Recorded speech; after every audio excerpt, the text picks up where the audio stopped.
দর্শক বন্ধুরা, এই মুহূর্তে আমি আছি ঢাকা শ্যামবাজার। দর্শক বন্ধুরা, আজকে জানবো আজকের পাইকারি বাজার ঢাকা শ্যামবাজারে কিভাবে দেশি পেঁয়াজগুলো দর্শক বন্ধুরা আজকের বাজারে বিক্রি হয়। এই মুহূর্তে আমি আছি মেসার্স অপু ট্রেডার্স ঢাকা শ্যামবাজারে।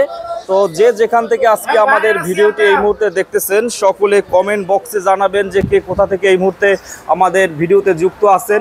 আজকের বাজার দর সম্পর্কে আজকে আমরা বিস্তারিত জানবো পুরো ভিডিওতে। তো দর্শক বন্ধুরা, চলুন শুরু করা যাক আজকের পুরো ভিডিওটি।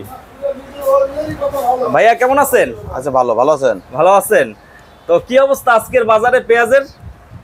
কিন্তু আজকে গতকালকে থেকে আমদানি অনেক কম, বাজার হালকা বেশি, কালকে থেকে হালকা বেশি। গতকালকে যেমন অনেক চাপ ছিল পেঁয়াজের, সবাই উড়া ধরা বিক্রি করছে, বাজার কম গেছে। কিন্তু আজকে আমদানি না, যেমন আজকে আমার ঘরে এক বস্তা আজকে নামে নাই। গতকালকে নাম ছিল 650 বস্তা।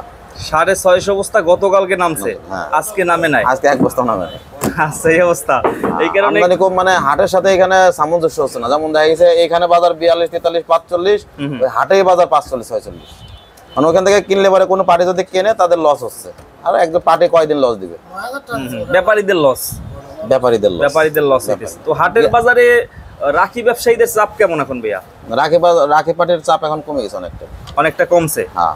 তো আমরা দেখলাম ভাই ঈদের পরে 28 টাকা 30 টাকা ছিল, মাঝে এখন আবার দাম হয়েছে আপনার 47-48 টাকা।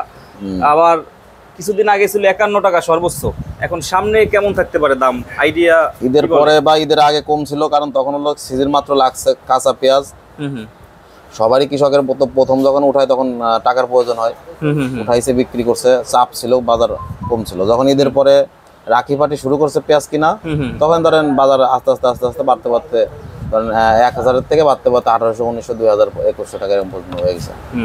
আর এই কারণে বাজারটা মনে করেন বাড়তে গেছে। আর বাইরের কোনো পেঁয়াজ নাই, বিশ্বের কোনো পেঁয়াজ নাই, তো শুধু বাংলাদেশের পেঁয়াজ।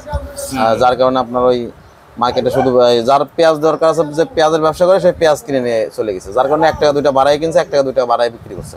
এরকম করতে করতে বাজার বাইরে গেছে। আবার এই 2 দিন ধরে বাজার ধরেন আমদানি হঠাৎ করে বেশি হয়েছে, রাখি পাটি ওদিক কমে গেছে, যার কারণে পেঁয়াজের বাজারটা 10 নেমে গেছে। আবার মানে 5 টাকা 7 টাকা কমে গেছে। এখন আবার আজকে আবার আমদানি কম, হাটেও আমদানি কম। যেমন কৃষকে এখন সব তো ইসে উঠে ফেলাইছে, আপনার এই চাঙে উঠে ফেলাইছে। এখন ধরেন ওটা বিক্রি করতেছে না, 2000 না হলে আর বিক্রি করবো না। 2000 হলে পরে বিক্রি করলে কৃষকের ধরেন খরচের টাকাটা ওঠে, কিন্তু 2000 নিচে বিক্রি করলে কিন্তু কৃষকের কিছু থাকে না। এজন্য কৃষক ধৈর্য ধরে রয়েছে যে আবার যদি বাজার একটু বাড়ে তখন বিক্রি করবে। তা আমারও একটা ধারণা যে বাজার হয়তো 2-1 দিনের মধ্যে বাজারটা ভালো হওয়ার সম্ভাবনা বেশি, ডেভেলপ করার সম্ভাবনা বেশি। হয়তো শনি রবিবারের থেকে বাজার আবার 50 টাকা হইতে পারে, মানে খুচরা বাজারে, পাইকারি বাজারের কথা বলতেছি। খুচরা বাজারে উনরা কত কি আমাদের কাছে নিয়ে বিক্রি করে সেটা উনরাই বলতে পারবো, আমরা বলতে পারবো। খুচরা বাজার তো সর্বোচ্চ 10 টাকার বেশি লাভ করে না ভাইয়া, এরকমই হবে। মানে সে কথা বলতেছে 10 টাকা কেউ করতে পারে, 15 টাকা করতে পারে, কিন্তু সেটা তাদের ব্যাপার। হ্যাঁ, এই জন্য হলো আপনার। তারপরে মনে করেন যে ওই সেই ক্ষেত্রে আপনার বাজার আজকে আমদানি কম আছে, হয়তো একটু বাজার বাড়ার সম্ভাবনা আছে, আবার বাড়তে পারে, সম্ভাবনা আছে। তো কৃষক ভাইরা তো আপনাদের এখানে আসে, তাদের মানে ওই কৃষক যারা আসে দেখছেন তো কিছুদিন ধরে আসছে, তারা বলতেছে যে এত কম, মানে তারা কম বেচা বিক্রি করতে চাচ্ছে না, তো বলতেছে যে 2000 হয় তাহলে আবার বিক্রি করবো। এই জন্য আবার যে 3 দিন ধরে 3-4 দিন ধরে ওরা আসতেছে না, বন্ধ। কৃষি পণ্যর দামও তো অনেক বেশি ভাইয়া, সার কীটনাশক বাংলাদেশে সবকিছুর দামই বেশি। কৃষি পণ্য এটা তো আপনার যে কীটনাশক সার, এগুলো তো বাইরে থেকে আমদানি করে আমাদের চলতে হয়। বাইরের থেকে ভ্যাট বেশি, দাম বেশি, বিভিন্ন কারণে ধরেন দুর্নীতি, বিভিন্ন ধরনের কারণে এইগুলো দাম বেশি হওয়ার কারণে আপনার দেখা যায় সার কি, সারের সিন্ডিকেট আছে, বিক্রি করে না, কমে বিক্রি করবে না, 1 বস্তা বেশি বিক্রি করবে না। এই যেভাবে একটা সিন্ডিকেট করে দাম বাড়াইছে, কিন্তু পর্যাপ্ত আমদানি নাই বা সরকারের কোনো নাই, পদক্ষেপ নাই। এই কারণে তারা অসাধু ব্যবসায়ীরা মানে বুদ্ধি প্রয়োগ করে তারা বেশি দাম নিয়ে কৃষকের আর কি পকেট কাটতেছে। আর কৃষক যদি এই সার ওষুধ এগুলো কমে কিনতে পারতো, তাহলে আবার পেঁয়াজের দামও কম থাকতো বা যে কোনো কৃষি পণ্যের দাম কম থাকতো। কিন্তু কৃষক যদি হাই রেটে কেনে, তখন কিন্তু তাদের ওই একটা ফসল ফলাইতে গেলে দেখা গেছে যে খরচের লাগাম টানতে পারে না, এই পণ্য তখন বেশি পত্তা হয়ে যায় বেশি। যেমন এখন আপনার 40-45 টাকা পত্তা হইলে পরে দেখা গেছে বিক্রি করলে কিছু লাভ থাকে, কিন্তু যখন 30 টাকা 28 টাকা বিক্রি করে গেছে কাঁচা পেঁয়াজ, তখন কিন্তু তাদের লস হয়েছে, তাদের মুখে কিন্তু হাসি নাই। এখন আবার এই যে যদি 50 বিক্রি করতে পারে 48-50, তাহলে আবার ধরেন আবার ওরা বিক্রি করবে কিছু, তখন আবার ওদের একটা আছে হিসাব থাকবে যে না লাভ হচ্ছে।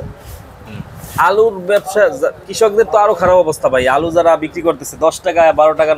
আলুর খারাপ অবস্থা হওয়ার কারণ কি আমি আপনাকে বলি, কোলেস্ট্রলে যখন রাখছে তখন বাজারটা বেশি ছিল, এখন কোলেস্ট্রল সব জায়গায় পূর্ণ হয়ে গেছে, কোথাও এখন খালি নাই। এখন পার্টি যারা আলগা পার্টি যারা ছিল কোলেস্ট্রলে রাখার জন্য 50, 100, 200 দিয়ে বেশি দিয়ে কিনছে, এখন তারা নাই, এই জন্য অটোমেটিক্যালি আপনার এখন মানে বাধ্য হয়েই মার্কেটে ছাড়তে হইতেছে যেহেতু জায়গা নাই। আর পেঁয়াজটাও ঠিক একই সিস্টেম হবে। আমরা যখন বৈশাখ মাসটা পুরাটা বাজার হয়তো আপনার এরকম বেশি থাকবে, কিন্তু জ্যৈষ্ঠ মাসের পরে দেখবেন আবার বাজার কমার সম্ভাবনা আছে, তখন একটা জ্যৈষ্ঠ পার্টি পাবেন না আপনি, ওই রাখি পার্টি কেউ থাকবে না, তখন বাজার আবার নিম্নমুখী হতে পারে মানে কাঁচামাল পেঁয়াজের তো আসলে আলুর সাথে ডিপেন্ড করে না, আলু আর পেঁয়াজ সম্পূর্ণই আলাদা। গত বছর তো ধরেন একটা অস্থিরতা ছিল, 80 টাকা 70 টাকা গিয়েছে, ওটা হয়তো 10 বছরে আর হতে পারে নাও পারে। পেঁয়াজ যেরকম 2018 সালে 250 টাকা কেজি হয়েছে, তো পেঁয়াজ নাই, পেঁয়াজ কিন্তু ছিল কিন্তু নাই, মানে এরকম একটা ব্যাপার হয়। তাই এবারও ধরেন ওরকম পেঁয়াজের ওরকম সংকট হবে না, আলুর তো সংকট হওয়ার কথা না। এখন এই অবস্থায় তো বিদেশি পেঁয়াজ মনে হয় আসবে না ভাইয়া, না তাহলে তো কৃষকদের অবস্থা পুরো খারাপ হবে। আর কৃষকের আমি মনে করি না সরকারের আনা উচিত আছে, 50-60 টাকা এরকম যে কেউ জনগণ খাইতে পারবে, কোনো সমস্যা নেই। এই দামটা অতিরিক্ত বেশিও না। আর এর বেশি যদি হয় 80 টাকা 90 টাকা 100 টাকা, তখন আবার মানুষের ই হবে।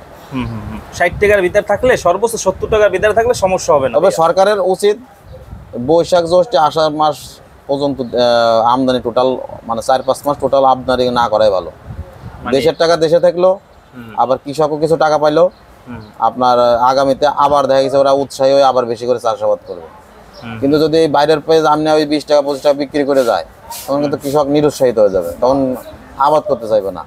কৃষক যদি আবাদ না করে আমাদেরই লোকসান, সবার, মানে ব্যবসায়ীদের জন্য না, মানে সবার, সাধারণ মানুষের কিন্তু ক্ষতি, তারা বেশি দিয়ে কিনতে হবে। আর যদি এই যে 50 টাকা 60 টাকা হলে এর জন্য কিন্তু জনগণ আন্দোলন করবে না, দেখবেন কেউ আন্দোলন করবে না। দেখেন যদি বাজারে 100 টাকা হয় তখন হলে মানুষ মাথা খারাপ হয়ে যাবে, 70-100 হলে পরে মাথা খারাপ হয়ে যাবে, কিন্তু 50-40 এগুলো নিয়ন্ত্রণের মধ্যে আমি মনে করি। আর এগুলো থাকলে কৃষকেরও ক্ষতি নাই, কৃষকও আবার আগামীতে আবার দ্বিগুণ উৎসাহে বেশি করে চাষাবাদ করবে।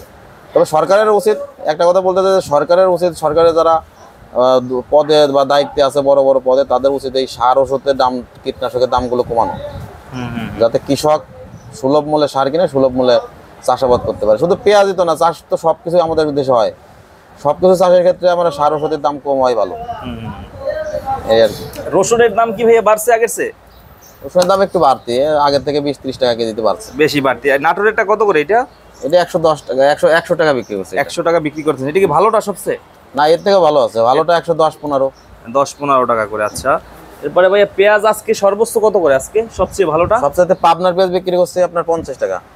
ওটা বাইরে আছে, বাইরে আছে, এই যে এইখানে যে এটা এইটা না? হ্যাঁ, পাবনা এইটা 50 টাকা। 50 এটা কোয়ালিটি তো অনেক ভালো ভাইয়া, অনেক ভালো, মোটা বাছাই, কিন্তু এটা হচ্ছে 50 টাকা। না, 50 টাকা করে এইটা। আর সর্বনিম্ন কত আজকে বাজার? সর্বনিম্ন সকালে 43 টাকা বিক্রি করছি।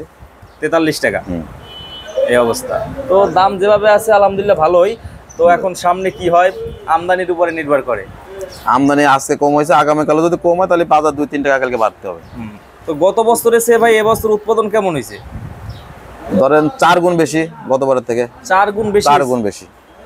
তাহলে তো সমস্যা হওয়ার কথা না। সমস্যা নাই তো, আপনারা যে বললাম কি এরকম বাজার থাকলে কারোর সমস্যা নাই, জনগণের সমস্যা নাই, কৃষকের সমস্যা থাকবে না। প্রতি বছরই আমরা দেখি নভেম্বর ডিসেম্বরে একটু সমস্যা হয়, এবছর হওয়ার কথা না, যেহেতু বেশি হয়েছে। বেশি নভেম্বর ডিসেম্বর আসলে তো ওই সময় মুড়ি কাটা পেঁয়াজ থাকে, ওই সময় সংকট। এবার তো সংকট ছিল না, গতবার এবার তো সংকট ছিল না, কম দামি ছিল, 30, 35, 40, অনেক কম ছিল। মুড়ি কাটায় তো কৃষকদের ব্যাপক লস হয়েছে, ব্যাপক মানে হলো 70 টাকা পড়তায়, বেটারা একবারে মাথায় হাত। যদি এরকম কম থাকে তাহলে তো ওরা আগামীতে চাষ করবে না, তখন আবার দাম বাড়তে যাবে কত আগামীবার। চাষ কম হলেই তো দামটা বাড়ে, এই অবস্থা। তো মোটামুটি ভাবে আমদানি আজকে একটু কম ভাইয়া গতকালকের চেয়ে, তাই না? আজকে আমদানি কম হয়েছে। আর বিক্রি কেমন হইতেছে, পাইকার কেমন ভাইয়া? কাস্টমারও যে একটু কম গেছে কালকে, না তারা বিক্রি করবে, আবার যারা আজকে বেশি দামে কিনবে কিনা দ্বিধাদ্বন্দ্বে মাল কিনতেছে না বেশি একটা। আগামীকাল এসে দেখবেন যে যারা কম দামে কালকে কিনছিল ওদের আজকে বিক্রি শেষ হয়ে যাবে, ওরা এসে আবার বেশি দামে কিনবে, ওই যারা আবার পরে কিনবে আসবে তারা আবার বেশি দামে কিনবে, কারণ বাজারটা আবার আগের মতন হয়ে যাওয়ার সম্ভাবনা। একটু বাড়তে পারে, মানে বাড়বে আর বাড়তে পারে। তো ঠিক আছে ভাইয়া, অসংখ্য ধন্যবাদ। আপনাকেও তো ধন্যবাদ। আপনাদের শপের নাম হচ্ছে Apu traders. Messrs Apu traders. Apu traders, Dhaka Shyambazar. Phone number দিয়ে দেবো ভাইয়া? দেন। এই সে আপনার কার্ডটা একটু দিন। তো দর্শক বন্ধুরা, এই যে মিঠু ভাই নাম্বার দেওয়া আছে এখানে, মেসাজ অপু ট্রেডার্স, উপরের নম্বরটিতে কল দিয়ে কিন্তু এখানে আসতে পারেন, ঢাকা শ্যামবাজার মেসাজ অপু ট্রেডার্সে আসলে ভাইয়াকে পেয়ে যাবেন। তো বন্ধুরা, এই ছিল আজকে আমাদের পুরো ভিডিওটি। তো এরকমের ভিডিওগুলো পেতে অবশ্যই আমাদের ইউটিউব চ্যানেলটি সাবস্ক্রাইব করে পাশেই থাকবেন।